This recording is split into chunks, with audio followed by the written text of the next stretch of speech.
ನಮಸ್ತೆ ಎಲ್ರಿಗೂ. ಈಗ ಕೆಲವ್ರು ಕೇಳ್ತಾ ಇದ್ರು, ಮೇಡಮ್ ನಿಮ್ಮ ವಿಡಿಯೋಸ್ ಎಲ್ಲ ನಾವು ನೋಡ್ತಾ ಇರ್ತೀವಿ, ತುಂಬ ಫಾಲೋ ಮಾಡ್ತೀವಿ. ಬಟ್ ನೀವು ಯಾವುದು ರಿವ್ಯೂ ಹಾಕಲ್ಲ ಅಂತ ಕೇಳ್ತಾ ಇದ್ರು.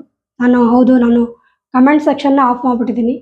ಸೊ ಯಾಕಂದರೆ ಬೇಡದೇ ಇರತಕ್ಕಂಥ ವಿಷಯಗಳು ಅಲ್ಲಿ ಚರ್ಚೆ ಆಗ್ತವೆ. ಆ ಥರದಲ್ಲಿ ಎಲ್ರಿಗೂ ಹರ್ಟ್ ಆಗುತ್ತೆ, ನಮಗೂ ಹರ್ಟ್ ಆಗುತ್ತೆ. ಹಾಗಾಗಿ ನಾನು ಅದನ್ನು ಫಾಲೋ ಮಾಡಲ್ಲ. ಯಾಕಾಗಿ ನಾನು ಕಮೆಂಟನ್ನ ಯಾವುದನ್ನು ಓದಲ್ಲ. ಮತ್ತು ರಿವ್ಯೂ ಕೂಡ ನಾನೆಲ್ಲೂ ಕೊಡಲ್ಲ. ನನ್ನ ಹತ್ರ ತುಂಬ ಜನ MLAಗಳು ಬಂದಿದ್ದಾರೆ, ಸೊ ಮಿನಿಸ್ಟ್ರುಗಳು ಬಂದಿದ್ದಾರೆ, ಸೊ ಈ ರೀತಿ ಸಿನಿಮಾ ಸ್ಟಾರ್ಗಳು ಬಂದಿದ್ದಾರೆ, ಸಂಗೀತಗಾರರು ಬಂದಿದ್ದಾರೆ. ಭಾಳಷ್ಟು ಜನ ನನ್ನಲ್ಲಿ ಕೇಳಿದ್ದಾರೆ. ಸೊ ವಿಡಿಯೋ ನೋಡಾಗ ಅವ್ರಿಗೆಲ್ಲರಿಗೂ ಗೊತ್ತಾಗುತ್ತೆ. ಸೊ ಈ ಥರದಲ್ಲಿ ನಾನು ಎಲ್ಲೂ ರಿವ್ಯೂನ ಹಾಕಲ್ಲ. ಯಾರು ಬಂದಿದ್ರು ಅಂತಲೂ ಫೋಟೋ ಕೂಡ ನಾನು ನಿಮಗೆ ಅಪ್ಲೋಡ್ ಮಾಡಲ್ಲ. ನನಗೆ ತುಂಬ ಪ್ರೀತಿ ಪಾತ್ರರಾದರೂ ಕೂಡ ಅವ್ರ ಜೊತೆ ಒಂದು ಫೋಟೋ ತೆಗೆದು ಹಾಕಿರ್ತೀನಿ ಹೊರತು ಅವ್ರ ಬಗ್ಗೆ ನಾನು ಎಲ್ಲೂ ರಿವ್ಯೂ ಮಾಡಲ್ಲ. ಮತ್ತು ನೀವು ಯಾರೇ ಕೇಳಿದ್ರು ಕೂಡ ನಾನು ಈ ಥರದವರು ಅಂತ ನಾನು ಯಾವತ್ತೂ ಅವ್ರ ಹೆಸರನ್ನು ಕೂಡ ಮೆನ್ಷನ್ ಮಾಡಲ್ಲ. ಅದು ನಿಮ್ಗೆಲ್ರಿಗೂ ಚೆನ್ನಾಗಿ ಗೊತ್ತು.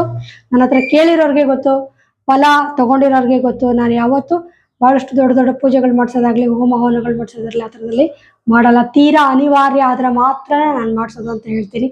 ಸೊ ನೀವು ಕೂಡ ನನ್ನಲ್ಲಿ ನಂಬಿಕೆ ಇಟ್ಟು ಕೇಳ್ಬೋದು. ಫ್ರೀಯಾಗಿ ಹೇಳಿ ಮೇಡಮ್ ಅಂತ ಹೇಳ್ತಾರೆ. ಫ್ರೀಯಾಗಿ ಯಾರಿಗೂ ನಾನು ಹೇಳಲ್ಲ. ನನಗೆ ಚಿಕ್ಕ ಒಂದು ಕೆಲಸ ಮಾಡೋದ್ರಿಂದ ಹಿಡಿದು ದೊಡ್ಡ ವ್ಯಕ್ತಿಗಳೊಬ್ಬರು ಅಲ್ಲಿವರೆಗೂ ಬಂದಿದ್ದಾರೆ. ಸಣ್ಣ ಪುಟ್ಟ ಕಳ್ತನ ಮಾಡೋದ್ರಿಂದ ಹಿಡಿದು ಮರ್ಡರ್ ಮಾಡಿರೋರು ಇರ್ಬೋದು, ಆ ಥರದವರು ಕೂಡ ನನ್ನ ಕಾಂಟ್ಯಾಕ್ಟಲ್ಲಿ ಬಂದಿದ್ದರು. ಸೊ ಕೇಳ್ಕೊಂಡಿದ್ದಾರೆ ಅವ್ರ ಲೈಫ್ ಹೇಗಿದೆ, ಹೇಗಿರುತ್ತೆ ಮುಂದೆ ಅಂತ ಕೇಳ್ಕೊಂಡ್ರು.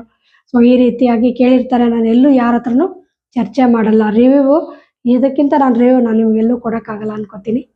ಸೊ ನೀವು ಕೇಳಬೇಕು ಅಂದರೆ ಖಂಡಿತ ನಿಮ್ಮಲ್ಲಿ ಇರತಕ್ಕಂಥ ಎನರ್ಜಿನ ನಮಗೆ ಕೊಟ್ಟು ನಮ್ಮ ಎನರ್ಜಿ ನೀವು ತೊಗೋಬೇಕು ಅಂತ ಹೇಳ್ತೀವಿ. ಹಾಗಿದ್ದಾಗ ಸೊ ಪೇ ಮಾಡಿನೇ ಕೇಳಬೇಕು. ಯಾರಿಗೂ ಕಮ್ಮಿ ಅಥವಾ ಜಾಸ್ತಿ ಈ ಥರದ್ದು ಯಾವುದೂ ನನ್ನಲ್ಲಿ ಇರೋದಿಲ್ಲ ಅಂತ ಹೇಳ್ತೀನಿ. ಸೊ ಕೇಳಿ.